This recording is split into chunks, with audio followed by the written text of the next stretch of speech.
Bokaro steel city में BSL क्वार्टरों की बदहाल स्थिति एक बार फिर सवालों के घेरे में है। बरसात का मौसम अभी पूरी तरह से शुरू भी नहीं हुआ है, लेकिन मामूली बारिश में ही एक क्वार्टर की सीढ़ी का रेलिंग का हिस्सा भरभरा कर गिर गया। गनीमत रही कि इस हादसे में कोई जनहानि नहीं हुई, लेकिन इस घटना ने बीएसएल के आवासीय क्वार्टरों के रखरखाव और सुरक्षा व्यवस्था पर गंभीर प्रश्न खड़े कर दिए हैं। यह तस्वीरें सेक्टर 1C स्थित बीएसएल क्वार्टर संख्या 1288 की है, जहां बीती रात अचानक सीढ़ी का रेलिंग का एक हिस्सा भरभरा कर गिर पड़ा। घटना के समय परिवार के सदस्य घर में ही मौजूद थे, लेकिन सौभाग्य से सभी सुरक्षित बच गए। वहीं घर के बाहर खड़ी गाड़ी भी बाल बाल क्षतिग्रस्त होने से बच गई। स्थानीय लोगों का कहना है कि बीएसएल के विभिन्न क्वार्टरों की स्थिति जर्जर हालात में है। कहीं सीढ़ियां टूट चुकी हैं, कहीं बाहरी छज्जे और छतें क्षतिग्रस्त हैं, तो कहीं पानी की टंकियां फटी हुई है। इसके बावजूद शिकायतों के बाद भी समय पर मरम्मत नहीं की जाती। नगरवासियों का आरोप है कि क्वार्टरों के छोटे मोटे मरम्मत कार्यों के लिए बीएसएल के द्वारा एक एजेंसी को जिम्मेदारी दी गई है, लेकिन शिकायतों पर कार्रवाई बेहद धीमी है। लोगों का कहना है कि कई बार क्षतिग्रस्त हिस्सों की तस्वीरें भेजी जाती है, शिकायतें दर्ज कराई जाती है, लेकिन समस्या का समाधान नहीं हो पाता। कई बार शिकायत की फोटो भी भेजा गया, लेकिन कोई सुनवाई नहीं हुई। अगर रात में कोई उस जगह मौजूद होता तो बड़ा हादसा हो सकता था। इस घटना के बाद क्षेत्र के लोगों में नाराजगी है। उनका कहना है कि यदि समय रहते जर्जर क्वार्टरों की मरम्मत नहीं करवाई गई तो भविष्य में कोई बड़ा हादसा हो सकता है।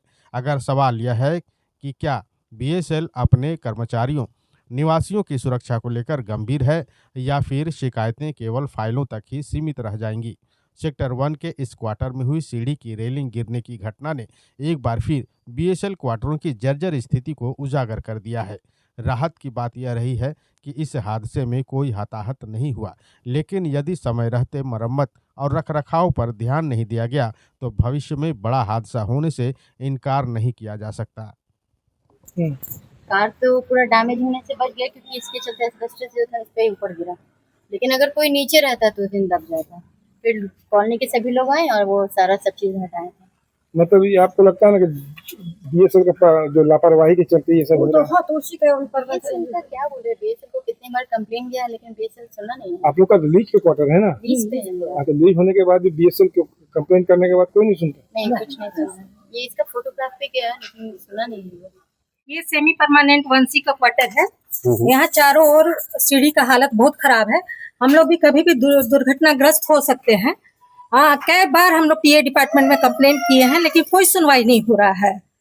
कृपया आप लोग हम लोग को मदद कीजिए प्लीज। हम लोग भी देखिए क्वार्टर खरीदे हैं। क्वार्टर खरीदते समय ये कहा गया कि बाहर का जो भी है मरम्मत बीएसएल करवाएगा, लेकिन अब कहा जाता है कि सेमी परमानेंट का ठेका हम लोग नहीं लिए। ऐसा क्यों? तो फिर बेचा क्यों बीएसएल?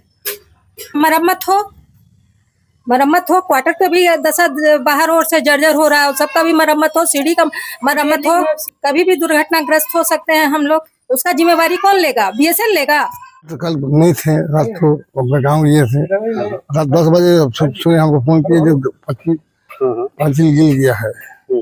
तो पहले 2-3 दिन पहले हम लोग वहाँ इस घर का रिपोर्ट करने गया था। रिपोर्ट करने गया तब आएगा, आगे फोटो खींचेगा। तो हम कल नहीं थे, तो शाम को हमको बोला फोटो खींचेगा, फोटो खींच के बनाएगा। लेकिन उसके बाद कल रात को हम गांव में थे, रात 10 बजे हमको फोन किया, पांचिल गिर गया। क्या चाहते हैं? हम लोग चाहते हैं कि जैसे अच्छा होगा, मान जाएगा, टूटा अभी कम खर्चा में हो जाएगा, और एकदम टूट गया अच्छा हुआ है। नहीं तो बच्चा उच्चा के लिए बहुत खतरनाक है। हम लोग का छोटा बच्चा है, उधर जाता है आता है। अभी अपने हम बंद कर दिए हैं, खटिया दे के